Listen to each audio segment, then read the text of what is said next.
am going to do 10th sum of exercise 13.1 from 1 to 9 sum. You can see in the link description I have given. So let's do 10th sum. A black and red die are rolled. Find the conditional probability of obtaining a sum greater than 9 given that black die resulted in 5. पहले हम इसका sample space बनाते हैं. Black and red dice are rolled. इसकी sample space हमारा कैसे बनेगा, पहले हम लिख लेते हैं 1 1 1 2 1 3. ये मैं पहले लिख लेती हूँ. सारी सैम्पल स्पेस लिख ली है. अगर हम 2 डाइस को रोल करें तो हमारी ये सैम्पल स्पेस आती है. उन्होंने बोला था ब्लैक एंड रेड डाइस, तो हम इसे ब्लैक डाई मान लेते हैं और इसे रेड मान लेते हैं. ठीक है. उन्होंने ऊपर क्या बोला, ब्लैक एंड रेड डाई. आप इसे ब्लैक भी ले सकते हो, आप इसे रेड भी ले सकते हो, पर मैंने यहाँ पर इसे ब्लैक ले लिया और इसे रेड दे दिया. तो उन्होंने आगे क्या बोला, ये तो हमारी सैम्पल स्पेस बन गई. Find the conditional probability of obtaining the some greater than 9. And साथ में उन्होंने क्या लिखा, given that black dye resulted इन 5. तो जो भी हम गिवन हमें दिया होगा हम उसे मानेंगे f. जो हमें निकालने के लिए बोला गया of obtaining the some greater than 9 उसे हम मानेंगे e. तो हम पहले इसकी टोटल सैम्पल स्पेस क्या बनेगी, 1 2 3 4 5 6. 6 इंटू 6 क्या होगी, 36. 36 हमारी सैम्पल स्पेस होगी. अब उन्होंने e क्या लिया, हमने जो हमें उन्होंने बोला है सम ग्रेटर देन 9. e क्या हम लेंगे, सम ग्रेटर देन 9. ठीक है. तो आप देख सकते हो सम ग्रेटर, ये तो सम 1 1 2 हो रहा है, ये 3 हो रहा है, ये 4 हो रहा है, ये 5 हो रहा है, ये 6 हो रहा है, ये 7 हो रहा है. इसमें तो कोई नहीं आएगा. लास्ट से देखो 6 7 8, यहाँ से भी नहीं कोई आएगा. तो यहाँ से 6, यहाँ से 7, यहाँ से 5 8 6 7 8 9. सम ग्रेटर देन 9 लेना है यहाँ पर. ये तो सिर्फ 9 आ रहा है. तो ये 6, ये 8, ये 4 5 आएगा. 4 5 क्या होता है, ये 4 5 9 होता है, ये भी नहीं आएगा. 4 6 आएगा, ये हो गया 10 होता है. ठीक है. 5 1 भी नहीं आएगा, 5 2 भी नहीं आएगा, 5 3 भी नहीं आएगा, 5 4 भी नहीं आएगा, 5 5 आएगा. 5 5 क्या होता है, 10. ठीक है. 5 6 भी आएगा. ठीक है ना. 6 1 भी नहीं आएगा, 6 2 भी नहीं आएगा, 6 3 भी नहीं आएगा, 6 4 आएगा, 6 5 आएगा और 6 6 आएगा. ठीक है ना. तो ये होगी हमारी e की सैम्पल स्पेस. आगे उन्होंने क्या बोला, given that black dye resulted इन 5. जो भी गिवन होगा हम उसे क्या लेंगे, f. उन्होंने बोला ब्लैक डाई रिजल्टेड इन 5. तो यहाँ पर तो ब्लैक पे ये वाला जो डाई है 1 आ रहा है, यहाँ पर भी 1 है. ब्लैक डाई पे 1 1 1. 5 वाले तो हमारे पास यही है ना ब्लैक डाई में, तो हम इसे लिख लेते हैं 5 1 5 2 5 3 5 4 5 5 5 6. ठीक है ना. अब हमने ये लिख लिया. अब हमने क्या निकालनी है, कंडीशनल प्रोबेबिलिटी. पहले हम प्रोबेबिलिटी ऑफ e निकाल लेते हैं. क्या होगी प्रोबेबिलिटी ऑफ 1 2 3 4 5 6 है. 6 अपॉन टोटल सैम्पल स्पेस की हमारी 36. ठीक है. आगे हम सैम्पल स्पेस निकालते हैं f की. ये कितने, 1 2 3 4 5 6, 6 अपॉन 36. ठीक है ना. अब हम निकालते हैं e इंटरसेक्शन f. तो इसमें क्या कॉमन आ रहे हैं, 4 6 भी नहीं है, 5 5 आ रहा है. ठीक है ना. और एक हमारा आ रहा है 5 6, बाकी कुछ नहीं आ रहा है इसमें कॉमन. 5 5 और 5 6. इसकी प्रोबेबिलिटी क्या होगी, e इंटरसेक्शन f की 2 अपॉन 36.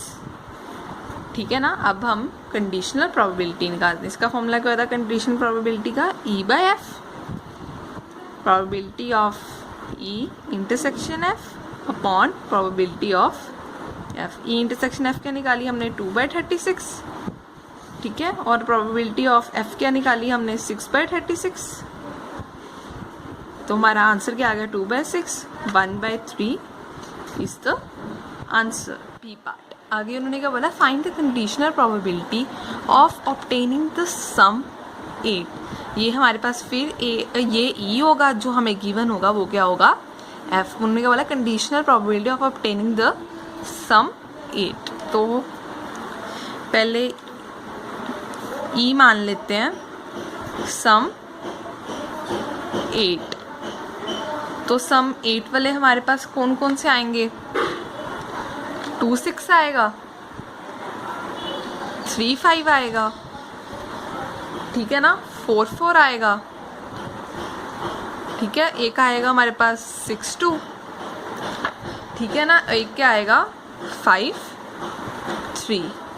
5 3 हमारा कहाँ पे है, यहाँ पे, ये देख लो, इसका भी सम 8 है, इसका भी सम 8 है, इसका भी सम 8 है, इसका भी सम 8 है, इसका भी सम 8 है। तो हम यहाँ पर लिख लेते हैं 2 6 2 6 3 5 4 4 6 2 एंड 5 3, जिनका सम 8 होगा, ठीक है। अब हमारा एफ इवेंट क्या है, देखते हैं ऊपर गिवन में हमें क्या है, red die resulted in a number less than 4। तो रेड डाई वाले हमारे ये वाले हैं, ये वाले हैं, ये वाले हैं, ठीक है। तो red die resulted in a number less than 4, तो एक हमारा ये आएगा, ये आएगा, ये आएगा, लेस देन 4 तो हमारा ये वाला भी नहीं आएगा, ये वाला भी नहीं आएगा, ये वाला भी नहीं आएगा, ये वाला भी नहीं आएगा, ये वाला आएगा, ये वाला आएगा, ये वाला आएगा, ये वाला आएगा, ये वाला आएगा, ये वाला आएगा, ये वाला आएगा, ये वाला आएगा, ये वाला आएगा, ये वाला आएगा, ये वाला आएगा, ये वाला आएगा, और ये वाला भी आएगा, ये वाला भी आएगा, और ये वाला भी आएगा। तो हम लिख लेते हैं सारे 1 1 1 2 1 3 तक ही आएंगे ना, क्योंकि उन्होंने बोला लेस देन 4। तो 2 1 2 2 2 3 3 1 3 2 3 3 4 1 4 2 4 3 5 1 5 2 5 3 6 1 6 2 एंड 6 3। तो अब हमने इसकी कंडीशनल प्रोबेबिलिटी निकालनी है। पहले हम प्रोबेबिलिटी ऑफ एफ निकाल लेते हैं, क्या होगी, कितने आ रहे हैं, 1 2 3 4 5 6 7 8 9 10 11 12 13 14 15 16 17 18, और हमारी टोटल सैम्पल स्पेस क्या थी, 36/36। अब हम कंडीशनल प्रोबेबिलिटी, अब पहले हम intersection of E and F की निकाल लेते हैं। इसमें से कॉमन कौन से आ रहे हैं, देखो ध्यान से, एक हमारा आ रहा है 5 3, ठीक है, एक आ रहा हमारा 6 2, और बाकी कोई कॉमन नहीं आ रहा, तो इसे लिख लेते हैं 6 2 एंड 5 3। तो इसकी प्रोबेबिलिटी क्या होगी, 2/36। तो अब हम इसमें कंडीशनल प्रोबेबिलिटी का फॉर्मूला लगा लेते हैं, probability of E intersection F upon probability of F. तो probability of E intersection F क्या निकाली हमने, 2/36, और प्रोबेबिलिटी ऑफ एफ क्या निकाली है, 18/36, ठीक है। तो हमारा आंसर क्या आएगा, 2/18। तो इसकी कटिंग करेंगे तो आंसर क्या आएगा हमारा, 1/9 is the answer. A fair die is rolled, consider events E F G, और हमें इवेंट्स दिए हुए हैं, उन्होंने बोला है ये निकालना है हमें, ठीक है। पहले हम इवेंट्स लिख लेते हैं, हमें क्या क्या दिए हुए हैं। ई हमें दिया है 1 3 5, और एफ दिया हमें 2 3, और हमें जी इवेंट दिया है 2 3 4 एंड 5। अगर हमारे पास डाई रोल करेगा तो हमारे पास जहाँ आएगा 1 2 3 4 5 या 6 आएगा ना, ठीक है। तो उन्होंने आगे क्या बोला है, find probability of E by F. तो इसका फॉर्मूला होता है probability of E intersection F upon probability of F. Formula भी ई इंटरसेक्शन एफ चाहिए, तो पहले हम निकालते हैं ई इंटरसेक्शन एफ। इन दोनों में हमारा कॉमन कौन सा आ रहा है, 3 आ रहा है, ठीक है। अब probability of E by F क्या होगी, 1 अपॉन टोटल क्या है, सैम्पल स्पेस 1 2 3 4 5 6 है ना टोटल सैम्पल स्पेस, 6, 1/6 आ गया, ठीक है ना। अब उन्होंने क्या बोला, प्रोबेबिलिटी ऑफ एफ। तो प्रोबेबिलिटी ऑफ एफ क्या है, 2/6। तो हम यहाँ पर पुट करते हैं 1/6 और एफ की प्रोबेबिलिटी क्या है, 2/6। तो हमारा आंसर क्या आ गया, 1/2। आगे उन्होंने क्या बोला है, probability of F by E. इसका फॉर्मूला क्या होगा, probability of E intersection F intersection E upon probability of E. तो इस केस में हमारा probability of E intersection F क्या होगा, एफ इंटरसेक्शन ई क्या होगा, सेम ही होगा। एफ और एफ इंटरसेक्शन ई और ई इंटरसेक्शन एफ सेम ही चीज़ है, ठीक है। तो हम इसे 1/6 ही लिख देंगे। और प्रोबेबिलिटी ऑफ ई क्या हमारी आएगी, देखो 3 अपॉन टोटल सैम्पल स्पेस क्या है 6, 3/6 आ गया। तो हमारा आंसर क्या आ गया, 1/3। का सेकेंड पार्ट ही है, पहले हम ये निकालते हैं, probability of E by G. इसका फॉर्मूला क्या होता है, probability of E intersection G upon probability of G. तो हमें ई क्या दिया हुआ है, 1, 3 एंड 5 और जी क्या हमें दिया हुआ है 2, 3, 4, 5। तो मैंने यहाँ पर लिख लिया। पहले हम ई इंटरसेक्शन जी निकालते हैं। इन दोनों में से कॉमन क्या है, एक हमारे पास 3 कॉमन है और एक 5 है। तो इसकी प्रोबेबिलिटी क्या आ गई, पहले हम लिख लेते हैं क्या कॉमन है, 3 एंड 5। तो probability of E intersection G क्या आ गई, ये 2 है, 2 अपॉन टोटल सैम्पल स्पेस क्या थी 6, ठीक है। ये आ गई हमारी 2/6। अब प्रोबेबिलिटी ऑफ जी क्या हमारी देखते हैं, 1, 2, 3, 4 अपॉन टोटल सैम्पल स्पेस 6। तो इसका आंसर क्या होगा, probability of E intersection G क्या है 2/6 और प्रोबेबिलिटी ऑफ जी क्या है 4/6। तो इसका आंसर क्या आ गया 2/4। इसकी कटिंग होगी 1/2 से। So this is the answer. तो हम ये अब निकालते हैं, प्रोबेबिलिटी ऑफ जी बाय ई। तो इसका फॉर्मूला क्या है, probability of ji intersection E upon probability of E. Ji intersection E और ई इंटरसेक्शन जी सेम ही बात है। तो हमने क्या निकाली है 2/6। तो हम यहाँ पर ऐसे पुट कर देते हैं और प्रोबेबिलिटी ऑफ ई निकालते हैं। प्रोबेबिलिटी ऑफ ई क्या आएगी, 1, 2, 3 अपॉन टोटल सैम्पल स्पेस क्या थी 6। तो नीचे क्या आ गया 3/6।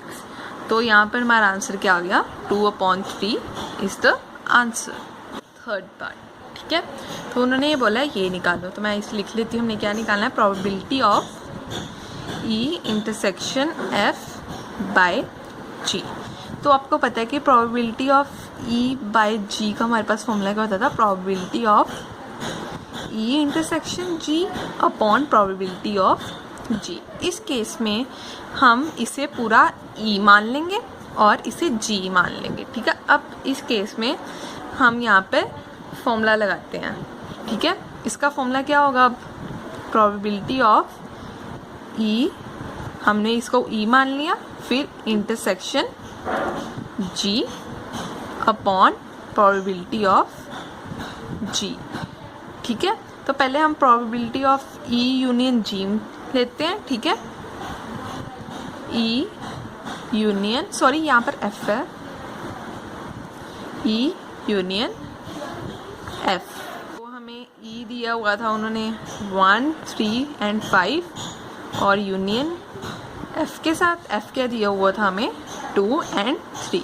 यूनियन का मतलब हमने सारे ले लेने हैं जो भी नंबर्स दिए हुए हैं, 1, 2, 3, 5 हमने ले लिए।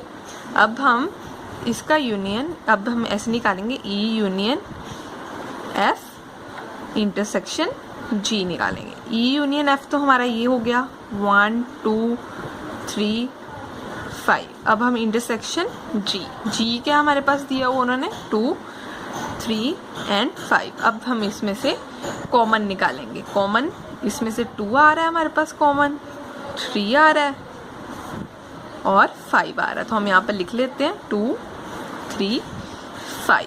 तो अब हमने इसकी प्रोबेबिलिटी निकालनी है, तो प्रोबेबिलिटी निकालते हैं ई यूनियन एफ इंटरसेक्शन जी।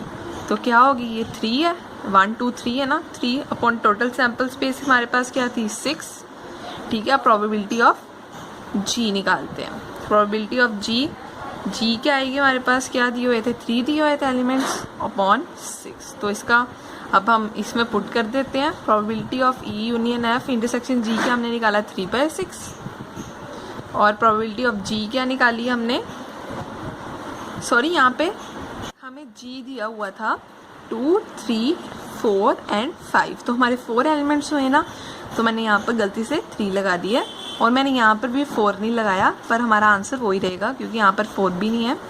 तो इसके क्या आ गई 4/6, तो हमने यहाँ पर 4/6 लगा ली, तो हमारा आंसर क्या आ गया 3/4 इज द आंसर। करते हैं ये वाला सेकेंड पार्ट की स्टेटमेंट क्या हमें दी हुई है, probability of E intersection F by G. तो इस केस में हमें इसे पूरा ई मान लेंगे, तो इस केस में हमारा फॉर्मूला क्या बनेगा, बाय जी का फॉर्मूला क्या बनेगा, probability of E intersection F intersection G by probability of G. तो पहले हम E intersection F intersection G निकालते हैं, E intersection F intersection G. तो ई क्या हमें दिया हुआ था 1 3 एंड 5 और हमें एफ क्या दिया हुआ था 2 एंड 3 और हमें जी क्या दिया हुआ था 2 3 4 एंड 5। तो इसमें से कॉमन क्या आ रहा है हमारा, एक आ रहा है 3 भी आ रहा है, 5 किसी में भी नहीं है, तो सिर्फ हमारा 3 कॉमन आ रहा है। तो इसकी प्रोबेबिलिटी क्या होगी, E intersection F intersection G की 1/6, ठीक है ना। तो अब हम निकालेंगे probability of G. Probability of G हमने ऊपर निकाली थी 4/6, तो इसकी आ गई 1/6 और नीचे हमने ऊपर क्या निकाली थी 4/6, सो 1/4 is the answer. Assume that each born child is equally likely to be a boy or girl. If a family has 2 children, what is the conditional probability that both are girls? Given that youngest is a girl, at least one is a girl. तो उन्होंने बोला conditional probability निकालनी है if both are the girls, और उन्होंने बोला youngest is a girl. आपको पता है जब भी गिवन डैट हो उसमें जो हमें गिवन डैट में जो girl youngest is the girl वो होता है हमारा एफ, और जो हमें उन्होंने बोला बोथ आर द गर्ल्स वो होता है हमारा ई। तो इसमें दिया क्या हुआ, उन्होंने बोला 2 चिल्ड्रन है फैमिली में, वो बॉय भी हो सकता है वो गर्ल भी हो सकता है। तो पहले हम इसकी सैम्पल स्पेस बनाते हैं, क्या बनेगा, जहाँ दोनों बॉय होंगे जहाँ दोनों गर्ल होंगी, जहाँ एक बॉय होगा यहाँ गर्ल होगी, जहाँ एक गर्ल होगी यहाँ बॉय होगा। तो उन्होंने बोला है family has 2 what is a conditional probability that both are the girls. इसे हम ई मान लेते हैं, बोथ आर गर्ल्स, गर्ल्स में दोनों girls both are the girls एक ही केस है जी वाला, और given that youngest is the girl, youngest is the, उन्होंने बोला सेकेंड नंबर पे जो सबसे बाद में पैदा हुई हो उसे यंगेस्ट इज द गर्ल। तो सेकेंड नंबर पे तो एक ये आ रही है और ये आ रही है जी और बी जी। तो अब हम कंडीशनल प्रोबेबिलिटी निकालते हैं, क्या फॉर्मूला है ई by F, probability of E intersection F upon probability of F. तो पहले हम ई इंटरसेक्शन एफ निकालते हैं, इन दोनों में से कॉमन क्या है जी है ना, तो जी और probability of E by F क्या होगी 1, और टोटल सैम्पल स्पेस क्या 1 2 3 4 है 1/4, और प्रोबेबिलिटी ऑफ एफ क्या हमारी आएगी 1 2 अपॉन टोटल सैम्पल स्पेस क्या है 4, ये आ गई 2/4। तो हमारा आंसर क्या आ गया 1/2। उन्होंने आगे क्या बोला है एटलीस्ट 1 इज अ गर्ल, तो एटलीस्ट 1 इज अ गर्ल, एक गर्ल तो होनी चाहिए, उससे ज़्यादा भी हो सकती हैं। तो एक गर्ल तो इसमें भी आ रही है, उससे ज़्यादा भी हो सकती है, जी आ गया, बी जी भी आ सकता है और जी बी भी आ सकता है। तो प्रोबेबिलिटी ऑफ एफ क्या होगी हमारी 1 2 3 3/6। तो इस केस में हमारा फॉर्मूला क्या लगेगा, ई बाई एफ ही प्रोबेबिलिटी का कंडीशनल प्रोबेबिलिटी है, ई intersection F upon probability of F. तो ई बाई एफ क्या हमने ई इंटरसेक्शन एफ क्या निकाला था हमने 1/4, ठीक है, और प्रोबेबिलिटी ऑफ एफ क्या निकाला है 3/4। तो हमारा आंसर क्या आ गया 1/3। Now 13th sum. An instructor has a question bank consisting of 300 easy true-false questions, 200 difficult true-false question, 500 easy multiple choice question, and 400 difficult multiple choice questions. If a question is selected at random from the question bank, what is the probability that it will be an easy question given that it is a multiple choice question? आपको पता है जब भी हमें given दिया हो वो क्या होता है, F होता है, और जो on probability it will be easy question वो क्या होता है, E होता है। तो हम लिख देते हैं E क्या हमारे पास इजी क्वेश्चन, और जो हमारे पास गिवन होता है F वो क्या हमारे पास मल्टीपल चॉइस क्वेश्चन, ठीक है। अब हम पहले यहाँ पे प्रोबेबिलिटी ऑफ ई निकालते हैं। उन्होंने बोला है इजी क्वेश्चन, इजी क्वेश्चन हमारे 300 इजी ट्रू फॉल्स क्वेश्चंस हैं और 500 इजी मल्टीपल चॉइस क्वेश्चन। उन्होंने ये नहीं बोला ट्रू फॉल्स क्वेश्चन है या मल्टीपल चॉइस, उन्होंने सिर्फ बोला है इजी क्वेश्चन। तो हमारे यही है, तो 300 प्लस 500 क्या हो जाएगा 800 अपॉन टोटल, ये सबको प्लस कर दूंगी, 300 प्लस 200 500, 500 प्लस 500 1000, 1000 प्लस 400 1400। अब हम निकालेंगे probability of F. Multiple choice question हमारे 500 मल्टीपल चॉइस क्वेश्चन है, 400 डिफिकल्ट मल्टीपल चॉइस क्वेश्चन है। तो 500 प्लस 400 क्या हो गया 900 अपॉन 1400। अब हमने कंडीशनल प्रोबेबिलिटी निकालनी, उसका फॉर्मूला क्या है probability of E by F. तो इसका फॉर्मूला क्या है probability of E intersection F upon probability of F. अब हम ई इंटरसेक्शन एफ कैसे निकालेंगे, पहले हम ई इंटरसेक्शन एफ निकालते हैं। तो देखो जब हमने ईजी निकाले थे तो हमने 300 और 500 को प्लस किया था, जब हमने मल्टीपल चॉइस निकाले थे तब हमने 500 और 400 को प्लस किया था। तो हमारा कॉमन क्या आ रहा है इसमें 500, तो हमारा क्या आएगा 500 अपॉन 1400। तो हमारा ई इंटरसेक्शन एफ क्या आ गया प्रोबेबिलिटी 500 अपॉन 1400, और हमारा प्रोबेबिलिटी ऑफ एफ क्या आ गई 900 अपॉन 1400, ठीक है। ये 1400 कट गया, तो ये इसके साथ कट गया, तो हमारा आंसर क्या आ गया 5/9 is the answer. Given that two numbers appearing on throwing two dice are different, find probability of the event. The sum of the number on the dice is 4. तो अब आप देख सकते हो कि इन्होंने यहाँ पर कुछ नहीं लिखा हुआ, हमने कंडीशनल प्रोबेबिलिटी निकालनी है। तो हम कैसे क्या पता लगा हमने क्या निकालना है, जब भी हमारे पास गिवन डैट आ जाए तो इसका मतलब हमने हमेशा कंडीशनल प्रोबेबिलिटी निकालनी है। आपको मैंने पहले भी बताया था कि गिवन डैट आ जाए तो two numbers appearing on the और appearing on throwing two dices are different. तो इसका मतलब ये क्या होगा एफ होगा, और जो sum of the numbers on the dice is 4, तो ये हमारा क्या होगा ई। तो पहले हम लिख लेते हैं ई क्या है sum of the number on dice is 4। तो अब हमने डाइस थ्रो किए तो उसकी सैम्पल स्पेस ऐसे बनेगी ना 1 1 1 2 1 3 से लेके 6 6 तक, और इसकी टोटल सैम्पल स्पेस क्या बनेगी 6 की पावर n। तो हमने डाइस कितनी टाइम्स थ्रो किया 2 टाइम्स, 6 6 36। तो उन्होंने क्या बोला sum of the number on the die is 4।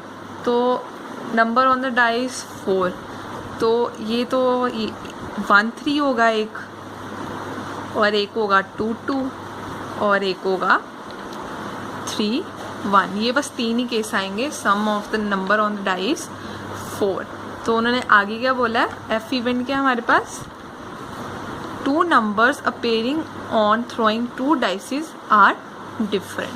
तो सेम जो हमारे सेम नंबर्स आएंगे वो हमारे केसेस कौन से हैं? 1 1, 2 2, 3 3, 4 4, 5 5 और 6 6. ये हम केसेस नहीं लेंगे क्योंकि उन्होंने बोला है 2 numbers appearing on throwing 2 dice are different होने चाहिए, पर ये तो हमारे सेम है, इसलिए हमारे पास टोटल सैम्पल स्पेस क्या 36 थी.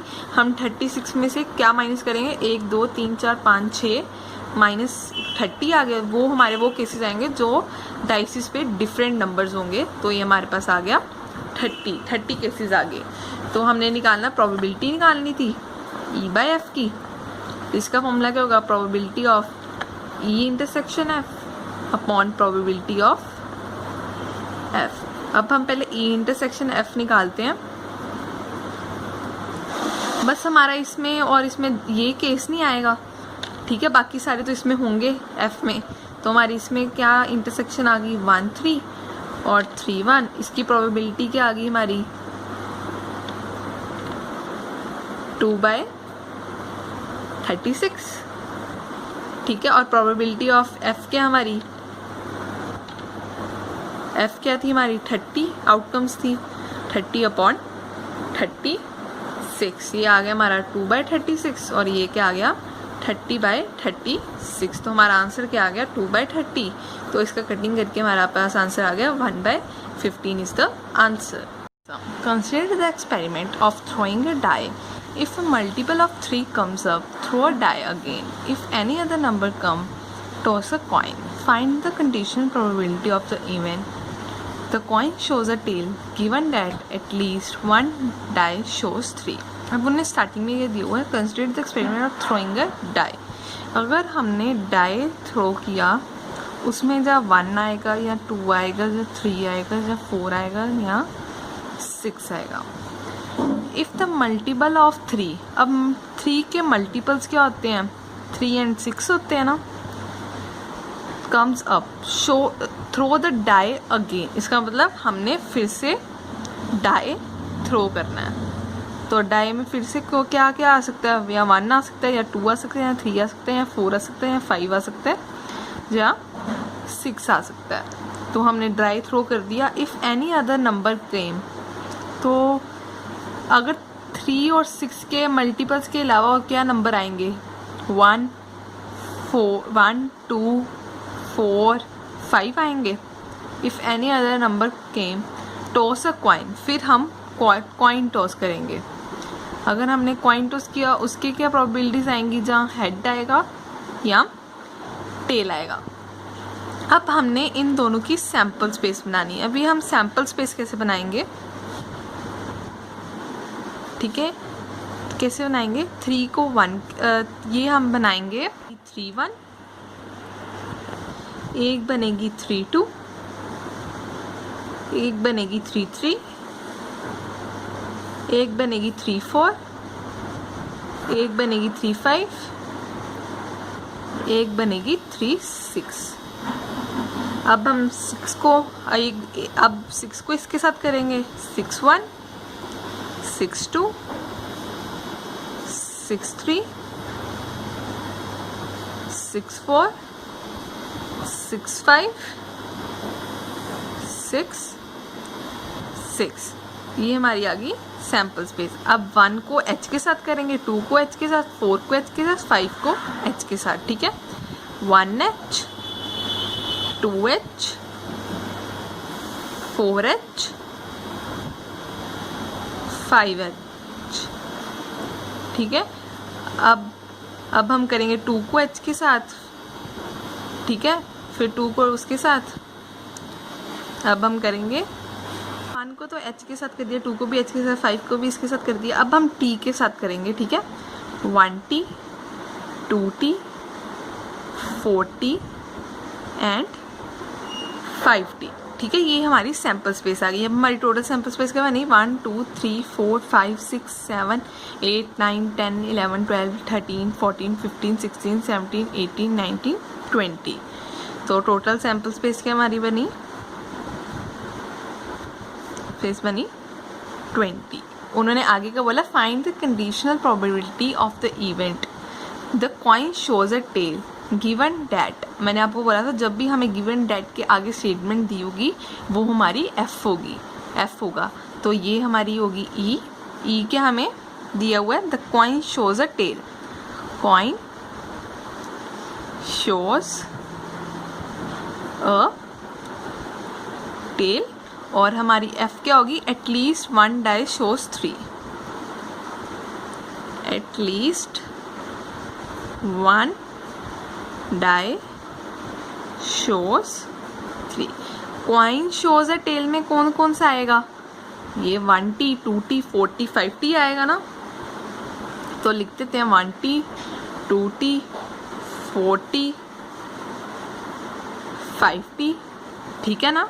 वन डाई शोज थ्री में क्या आएगा, ये थ्री वाले, थ्री वाला, थ्री वाला, ये वाला है, ये वाला है, ये वाला है और ये वाला, और एक ये वाला भी आएगा, ठीक है ना।